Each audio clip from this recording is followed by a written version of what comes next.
بسم اللہ الرحمن الرحیم الحمدللہ رب العالمین والصلاة والسلام علی سید الانبیاء والمرسلین وعلی آلہ وآل بیتہ واصحابہ اجمعین۔ سامعین محتشم، سوال و جواب کے پروگرام کے لحاظ سے میں آج آپ کی خدمت میں حاضر ہوں۔ کافی سارے سوالات جو ہیں وہ پوچھے گئے، جن میں سے چند سوالات کے جوابات میں آپ کی خدمت میں عرض کروں گا۔ تو بلا تمہید بلا تاخیر ہم جو ہے وہ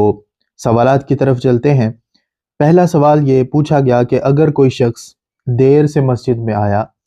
جمعہ کے دن اور اذان ہو رہی تھی تو کیا وہ سنتیں پڑھے گا یا نہیں؟ غالباً یہ جمعۃ المبارک کی جو نماز ہوتی ہے اس کے لحاظ سے یہ سوال پوچھا گیا۔ تو جمعہ کے دن اذان ہو رہی تھی، تو اب اس میں یہ مینشن نہیں کیا گیا کہ وہ پہلی اذان کے بارے میں پوچھ رہے ہیں یا دوسری اذان کے بارے میں پوچھ رہے ہیں۔ تو جہاں تک پہلی اذان کا تعلق ہے، تو جو پہلی اذان ہوتی ہے اس کے بعد تو کافی وقت ہوتا ہے اور وقت دیا بھی جاتا ہے سنتیں پڑھنے کا، لیکن اگر دوسری اذان ہو کہ جس کے بعد متصل جو ہے وہ خطبہ شروع کر دیا جاتا ہے، جو عربی خطبہ ہوتا ہے وہ شروع کر دیا جاتا ہے، تو اگر دوسری اذان ہو اور پھر آپ مسجد میں پہنچیں تو چونکہ خطبہ جو ہے یہ واجب ہے، اب آپ جو ہے وہ خطبہ سنیں گے، اور خطبہ خاموشی سے سننا یہ واجب ہے کہ آپ خاموشی سے کان لگا کے جو جمعے کا خطبہ دیا جا رہا ہے اسے سنیں، چونکہ فرشتے بھی اس وقت اپنا رجسٹر جس کے اندر وہ نام لکھ رہے ہوتے ہیں وہ بند کر کے بیٹھ جاتے ہیں خطبے کے احترام میں۔ تو اس وجہ سے، اور حدیث رسول علیہ الصلوۃ والسلام میں بھی یہ واضح طور پر موجود ہے کہ اگر کسی نے دوسرے بندے کو یہ کہا کہ خاموش ہو جاؤ تو اس نے بھی فضول بات کی، میں مفہوم عرض کر رہا ہوں۔ تو لہٰذا جب آپ دوسری اذان کے وقت پہنچیں تو اس وقت متصل چونکہ خطبہ شروع ہونا ہوتا ہے اور پھر خطبہ شروع ہو جاتا ہے، تو آپ خطبہ غور سے سنیں اور پھر آپ بعد میں سنتیں ادا کر لیں، چونکہ یہ سنتیں جو ہیں وہ مؤکدہ ہیں۔ تو آپ جب جمعۃ المبارک کی نماز ادا کر چکے ہوں، فرض ادا کر لیں، اس کے بعد جو سنتیں ہوتی ہیں وہ 4 سنتیں، پھر 2 سنتیں پڑھنے کے بعد یہ 4 سنتیں بھی آپ ادا کر سکتے ہیں۔ دوسرا سوال یہ پوچھا گیا کہ کیا ساس اپنے داماد سے پردہ کرے گی یا نہیں، اور سفر پر جا سکتی ہے یا نہیں؟ دیکھیے، ساس کا اور داماد کا جو آپس میں رشتہ ہوتا ہے یہ محرم کا ہی ہوتا ہے، اس میں جو شرعی پردے کی حدود ہیں وہ تو لازم نہیں آتی۔ بہرحال اگر فتنے کا خوف ہو، اور چونکہ یہ سوال پوچھا گیا کہ سفر پر جا سکتی ہیں یا نہیں، چونکہ عمرے پر جانا ہو یا حج پر جانا ہو تو اس کے لیے پھر جو ہے وہ آپ کو محرم کی ضرورت ہوتی ہے، اور اس کے ساتھ پھر آپ جاتے ہیں، یا شرعی سفر ہو تو وہاں پر بھی عورت غیر محرم کے ساتھ جو ہے وہ سفر نہیں کر سکتی، اور محرم کے علاوہ آپ سفر نہیں کر سکتے۔ تو اگر داماد ساتھ ہو تو آپ سفر کر سکتے ہیں۔ تو اب اس صورت کے اندر جو ہے وہ غور طلب یہ پوائنٹ ہے کہ اگر فتنے کا اندیشہ ہو تو اس صورت میں بچنا بہتر ہے، کیونکہ پھر جو ہے وہ بحالت شہوت آگے جو معاملات ہوتے ہیں، چھونا، تو اس سے پھر ہمیشہ کے لیے نکاح جو ہے وہ ٹوٹ جاتا ہے۔ تو اس صورت سے یہ تمام صورتحال اس وقت لازم آتی ہے اگر فتنے کا خوف ہو، تو پھر اس سے بچنا ہی بہتر ہے کہ تنہائی میں یا سفر میں جو ہے وہ ساتھ ہوں۔ بہرحال جو شرعی مسئلہ ہے وہ یہی ہے کہ چونکہ دونوں محرم ہیں تو اس صورت میں سفر بھی ہو سکتا ہے، اور جو شرعی پردے کی بات کی گئی ہے تو وہ جو محرم کے لحاظ سے جو معاملات ہیں وہ سارے ہی یہاں پر بھی نافذ ہوں گے۔ تیسرا سوال یہ پوچھا گیا کہ نماز میں بھول جائیں تو کیا نماز دوبارہ پڑھنی ہوگی؟ نماز دوبارہ پڑھنی چاہیے، اور ساتھ میں کہا گیا کہ میں بار بار نماز بھول جاتی ہوں تو میں نماز دوبارہ پڑھتی ہوں۔ تو دیکھیے، اس صورت میں دوبارہ پڑھنا شریعت جو ہے وہ آپ کو کسی اس طرح کے تکلفات میں نہیں ڈالتی۔ نماز میں بھول جائیں تو آپ اپنے دل سے پوچھیں، جہاں آپ کا غالب ظن ہو۔ مثال کے طور پہ اگر آپ کو یہ سمجھ میں نہیں آ رہا کہ میں ابھی تیسری رکعت کے لیے کھڑا ہوا ہوں یا چوتھی رکعت کے لیے کھڑا ہوا ہوں، تو آپ اپنے غالب گمان کی طرف جائیں، جس طرف زیادہ آپ کا دل ہو کہ یہ چیز جو ہے وہ زیادہ، یعنی میں تیسری کے لیے ہوں تو یہ زیادہ مجھے پکا ہے، یا چوتھی کے لیے ہوں تو یہ زیادہ پکا ہے۔ اگر شک میں مبتلا ہوں تو اپنے دل کو جو ہے وہ غالب گمان کی طرف لے کے جائیں، تو جہاں پر آپ کا دل ٹھہرے اسی کو ہی آپ مان کے آگے اپنی نماز کو پورا کریں۔ اور سجدہ صاحب کا بھی کہا گیا، تو آخر میں اگر آپ کا شک و زائل نہیں ہوتا تو آپ، ظاہر سی بات ہے کہ جس طرف آپ کا دل زیادہ مائل ہوگا اس صورت میں پھر بھی اگر جو ہے وہ لکھا ہے کہ اگر شک زائل نہ ہو تو سجدہ صاحب کر لیں، اس میں کوئی جو ہے وہ حرج نہیں ہے۔ اب جو ہے وہ یہاں پر دوبارہ نماز پڑھنا کہ نماز توڑ دینا اور پھر دوبارہ نماز شروع کرنا، اس کی حاجت نہیں ہے۔ آپ اپنے دل کا گمان جہاں پر زیادہ بیٹھتا ہے کہ میں نے تیسری رکعت میں کھڑا ہوا ہوں یا چوتھی میں کھڑا ہوا ہوں، جہاں پر زیادہ ہو اسی اعتبار سے اپنی نماز کو مکمل کریں۔ چوتھا سوال یہ پوچھا گیا کہ بازار میں ریڑھی وغیرہ لگانے والوں کو صدقہ دینا کیسا ہے؟ بازاروں کے اندر جن لوگوں نے جو ہے وہ یہ ریڑیاں وغیرہ لگائی ہوئی ہوتی ہیں ہمارے سب کانٹیننٹ کے اندر، یا پھر جو ہے وہ ویسے ہاتھوں میں کوئی چیز پکڑی ہوئی ہوتی ہے اور وہ بیچ رہے ہوتے ہیں، ان کو صدقہ دینا بجائے ان کے کہ جو آپ کو جھنجھوڑ کے مانگتے ہیں اور جو ہے وہ بار بار آپ سے طلب کرتے ہیں، ان کو دینا زیادہ بہتر ہے، کیونکہ ان کو ضرورت بھی ہوتی ہے، لیکن یہ جو ہے اپنی ضرورت پورا کرنے کے لیے کسی کے سامنے ہاتھ نہیں پھیلاتے، بلکہ حلال کمائی کو ذریعہ بنا کے اپنی ضرورتیں یہ پوری کر رہے ہوتے ہیں، پیچھے پوری فیملیاں ہوتی ہیں۔ تو اس اعتبار سے ان کو زکوٰۃ بھی دی جا سکتی ہے۔ آپ کو پکا پتہ ہو کہ یہ بندہ جو ہے وہ سادات فیملی سے تعلق نہیں رکھتا، سید فیملی سے تعلق نہیں رکھتا، تو پھر آپ اس کو زکوٰۃ بھی دے سکتے ہیں، صدقات واجبات جو ہیں وہ بھی آپ ان کو دے سکتے ہیں، پھر جو دوسرے صدقات آپ نکالتے ہیں وہ بھی ان کو دینا، یہ زیادہ افضل ہوگا بجائے کہ آپ ان لوگوں کو دیں کہ جو جھنجھوڑتے ہیں، مانگتے ہیں اور پھر ہاتھ پھیلاتے ہیں۔ ان لوگوں سے بہتر ہے کہ آپ ان کو دیں اور ان کی ضروریات اس سے پوری ہو جائیں۔ پانچواں سوال یہ پوچھا گیا کہ قرآن کریم اونچی آواز سے پڑھنا کن پر سننا فرض ہے، اور دکان وغیرہ یا گھروں میں اونچی تلاوت لگانا کیسا ہے؟ ہمارے سب کانٹیننٹ کے اندر آپ لوگ جانتے ہیں کہ صبح کے وقت گھروں میں تلاوت قرآن کریم لگائی جاتی ہے، یا پھر جو ہے وہ بازاروں میں دکانوں میں لگائی جاتی ہے۔ تو اس صورت کے اندر چونکہ قرآن کریم کے اندر ہی حکم ہے، اللہ تبارک و تعالیٰ فرماتا ہے جب قرآن کی تلاوت ہو رہی ہو، قرآن پڑھا جا رہا ہو تو اس کو غور سے سنو، کان لگا کے سنو۔ اب اس صورت میں یہ ہے کہ جب قرآن پڑھا جا رہا ہے تو پھر لگانے والے پر سننا ضروری ہے کہ وہ کان لگا کے سنیں۔ اب اکثر ایسا ہوتا ہے کہ اپنے کام میں لگے ہوئے ہوتے ہیں اور ادھر قرآن کی تلاوت ہو رہی ہے، کسی کی توجہ اس طرف نہیں ہوتی، اور صرف یہ ہے کہ جی خیر و برکت ہو اور اس طرح کے معاملات ہوں، تو یہ قرآن نہ سننا بجائے اس کے کہ خیر و برکت ہو، یہ گناہ کا سبب بھی آپ کے لیے بن سکتا ہے۔ تو اگر آپ تلاوت قرآن لگاتے ہیں تو کمرے میں اتنی آواز سے لگائیں کہ آپ وہاں پر جو ہے موجود ہوں، اور جو ہے وہ آپ اس کو پھر غور سے سن رہے ہوں، یہ نہیں کہ اپنے کاموں میں لگے ہوئے ہیں، ادھر تلاوت لگی ہوئی ہے، تو ایسا کرنا یہ مناسب نہیں ہے۔ تو اسی طرح سوال نمبر 6 ہے، کیا مرحوم لوگوں کے غم میں رونا چاہیے؟ مرنے والوں کو تکلیف ہوتی ہے اس سے یا نہیں؟ اور یہ بھی سنا ہے کہ مرنے والا دعا کرتا ہے کہ انہیں بہت بڑا غم دے کہ یہ ہمیں بھول جائیں۔ تو مرحوم لوگوں کے غم میں رونا، اس کی تو اجازت ہے، سوگ الگ چیز ہے اور رونا الگ چیز ہے۔ یہ تو حدیث رسول علیہ الصلوۃ والسلام سے بھی ثابت ہے کہ جب آپ کے شہزادے حضرت سیدنا ابراہیم رضی اللہ تعالیٰ عنہ جب دنیا سے تشریف لے گئے تو اس وقت نبی کریم صلی اللہ علیہ وآلہ وسلم کی آنکھوں سے آنسو جاری تھے۔ تو آنکھوں سے آنسو جاری ہو جانا اور غم میں مبتلا ہونا، یہ اس میں کسی قسم کا کوئی حرج نہیں ہے، اور یہ کہ جی مرنے والے کو تکلیف ہوتی ہے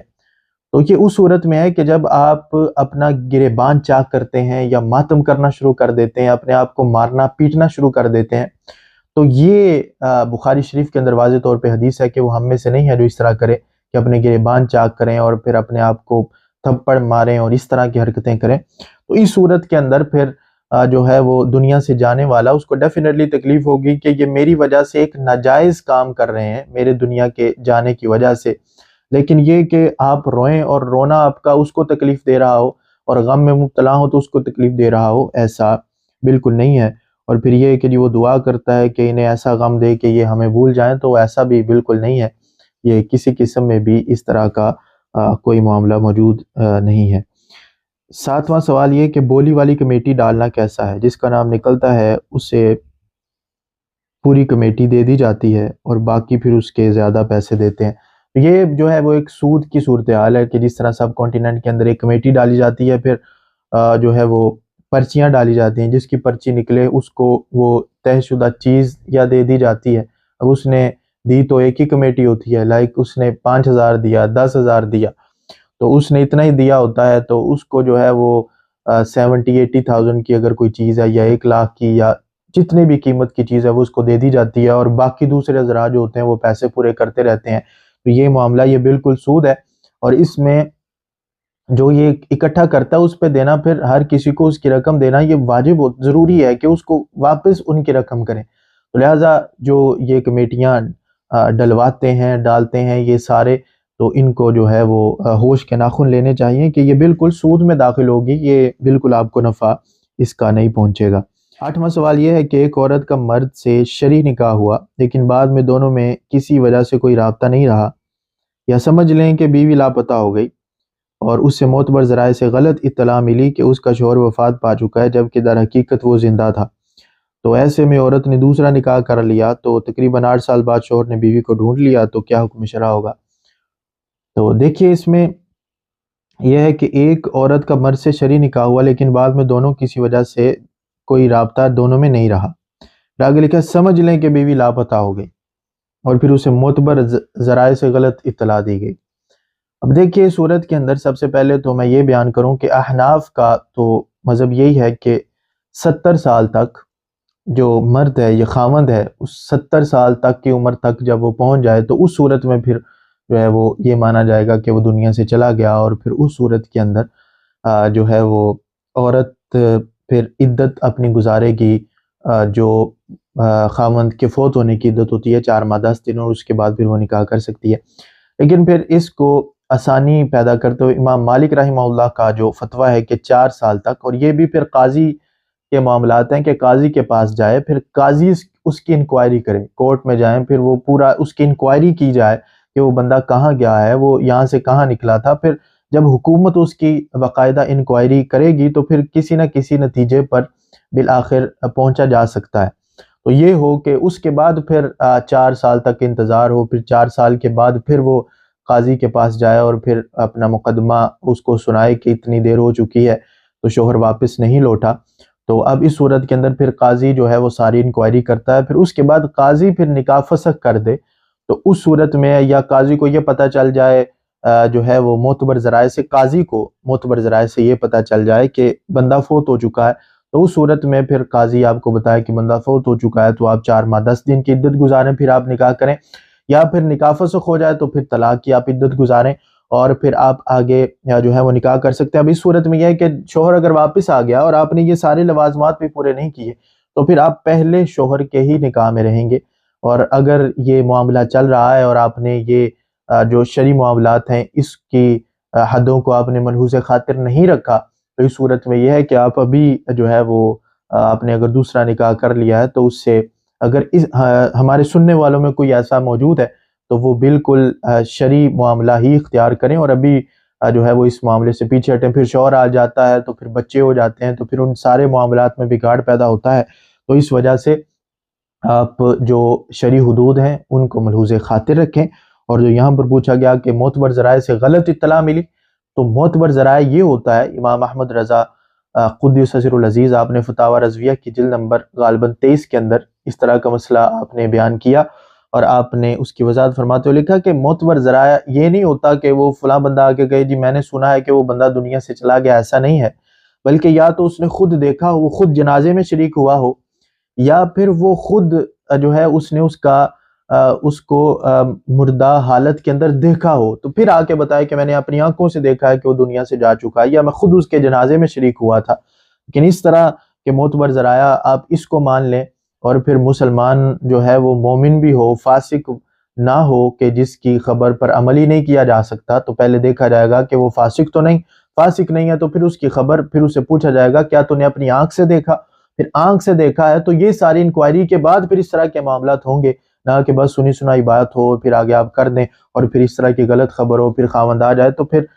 جو ہے وہ بچے بھی ہو گئے ہوں اور اتنے سال گزر چکے، جس طرح 8 سال لکھا، تو پھر کس طرح کے معاملات معاشرے میں ہوتے ہیں یہ آپ بہتر سمجھتے ہیں. تو اس لیے شرعی حدود کو جو ہے ملحوظ خاطر رکھیں اور اسی معاملے سے ہی آگے آپ چلیں تو آپ کے لیے زیادہ بہتر ہوگا. سوال نمبر 9 یہ پوچھا گیا کہ آرٹیفیشل دانتوں پر مسواک کا حکم کیا ہے، اور آرٹیفیشل دانت لگائے جائیں تو آرٹیفیشل دانت جب لگائے جاتے ہیں تو 2 طرح کے ہوتے ہیں، یا تو ٹیمپرری ہوتے ہیں یا پھر پرماننٹ ہوتے ہیں. جو پرماننٹ ہوں گے تو وہ دانت چونکہ اب لگا دیے گئے اور پرماننٹ ہو گئے ہیں، اب پرماننٹ دانتوں کو اب دنیا سے بندہ چلا گیا اور اس کو پھر دانتوں کو نکالنا اور پھر اس کو تکلیف دینا یہ ضروری نہیں ہے۔ جب پرماننٹ آپ نے دانت لگا لیے تو وہ جسم کے حکم میں ہو جائیں گے۔ اب آپ غسل کریں گے یا اس طرح کا کوئی معاملہ کریں گے تو آپ کا غسل بھی ہو جائے گا۔ لیکن اگر ٹیمپرری آپ نے دانت لگوائے ہیں تو ٹیمپرری دانت آپ نے جب لگوا لیے تو اس میں پھر آپ کو وہ نکالنا ضروری ہے، اس کے نکالے بغیر آپ کا پھر غسل نہیں ہوگا۔ آپ اسے نکالیں، اس کے ساتھ غسل کریں اور پھر آپ اس کو لگا سکتے ہیں۔ اسی طرح وضو میں اگر آپ نے سنت کلی کرنا جو ہوتا ہے، آپ نے سنت وہ پوری کرنی ہے تو دانت نکال کے پھر کلی کی جاتی ہے اور وہ سارا معاملہ کیا جاتا ہے۔ تو یہ بھی پھر اگر ٹیمپریری لگوائے ہیں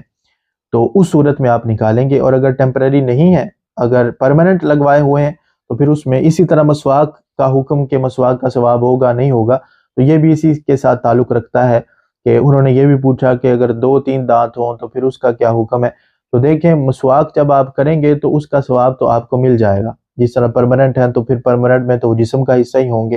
اور اگر دوسرے ہیں تو پھر اس کو بھی آپ صاف کرنے کے لیے اندر آپ مسواک کرتے ہیں، منہ میں مسواک کرتے ہیں، اور آپ کہتے ہیں جی 2-3 آرٹیفیشل لگے تھے باقی سارے دوسرے تھے، تو آپ کو جو ہے وہ ثواب ضرور مسواک کا مل جائے گا۔ 10واں سوال یہ ہے کہ اگر کوئی شخص وتر میں دعائے قنوت کی جگہ قل هو اللہ احد پڑھ لے تو کیا نماز ہو جائے گی؟ ایک مولانا صاحب کہتے ہیں کہ قل هو اللہ یہ تلاوت قرآن ہے، اس لیے دعائے قنوت کی جگہ اس کو نہیں پڑھ سکتے۔ دیکھیے اگر کوئی شخص، پہلی بات تو یہ ہے کہ آپ دعائے قنوت یاد کریں، اور یہ ہے کہ دعائے قنوت آپ یاد کر رہے ہیں اس جو ہے وہ پیریڈ میں، اگر آپ نے ڈیفینیٹلی دعائے قنوت ابھی یاد کر رہے ہیں تو اس صورت میں یہ ہے کہ آپ پھر ربنا آتنا فی الدنیا حسنۃ وفی الآخرۃ حسنۃ وقنا عذاب النار، یا پھر کوئی اور دعا، یا پھر اللہم اغفر لی بھی آپ کہہ دیتے ہیں، تو آپ کی جو ہے یہ واجب، چونکہ دعا پڑھنا واجب ہے تو آپ کا یہ واجب ادا ہو جائے گا۔ تو دعائے قنوت پڑھنا یہ سنت موقدہ ہے، تو آپ پہلے یہ کوشش کریں کہ دعائے قنوت آپ یاد کریں، اس میں کوئی مشکل چیز نہیں ہے، اور کوئی چیز آپ کو جو ہے وہ اس میں حائل نہیں ہے کہ جی آپ کو یاد نہیں ہو سکتی اور آپ دوسری جو ہے وہ دعاؤں پر لگے رہیں۔ تو سب سے پہلے تو دعائے قنوت یاد کریں، وہ نہیں تو پھر دوسری کوئی دعا پڑھیں۔ جہاں تک یہ پوچھا گیا کہ قل هو اللہ یعنی سورہ اخلاص اگر کسی بندے نے پڑھ لی تو کیا اس کی نماز ہو جائے گی؟ تو نماز اس کی ہو جائے گی اور واجب بھی پورا ہو جائے گا۔ یہاں تک یہ لکھا کہ ایک مولانا صاحب کہتے ہیں کہ قل هو اللہ یہ تلاوت قرآن ہے، تو تلاوت قرآن یعنی قرآن کے اندر اگر کوئی دعا ذکر کی گئی ہے،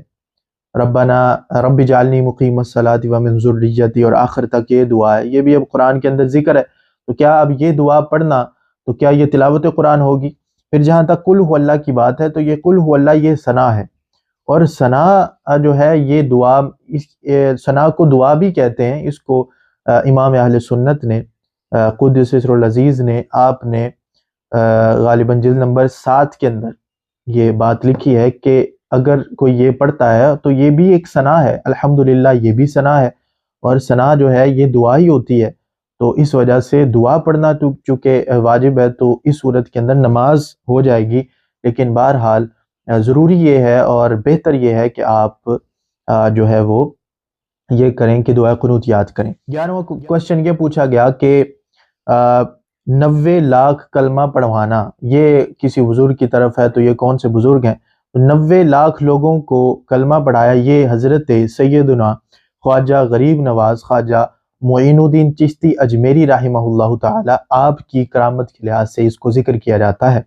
اور اس میں 2 اقوال ملتے ہیں۔ ایک یہ تو کہ آپ نے ہندوستان میں آ کے ہندوستان کے لوگوں کو 90 لاکھ لوگوں کو کلمہ پڑھایا، اور ایک یہ بھی ملتا ہے کہ جب آپ مدینہ طیبہ سے بغداد شریف، پھر بغداد شریف سے ہوتے ہوئے پھر آپ گزرتے ہوئے پھر ہندوستان تک پہنچے تھے، تو اس زمانے میں آپ نے 90 لاکھ لوگوں کو جو ہے وہ کلمہ پڑھایا، اور 90 لاکھ لوگوں کو دائرہ اسلام میں آپ نے داخل کیا، اور یہ آپ کی کرامت بہت زیادہ مشہور ہے، اور یہ مختلف کتابوں کے اندر بھی اس کا تذکرہ ملتا ہے اور یہ بیان کی جاتی ہے۔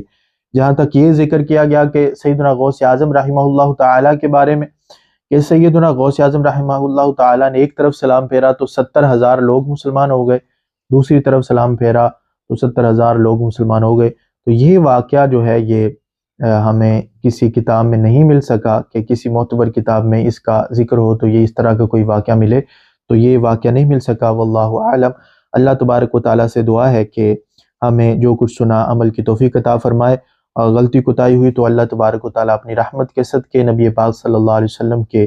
صدقے اسے معاف فرمائے، اور اللہ تبارک و تعالیٰ ہمیں دین سکھانے کی توفیق عطا فرمائے۔ وما علینا الا البلاغ المبین۔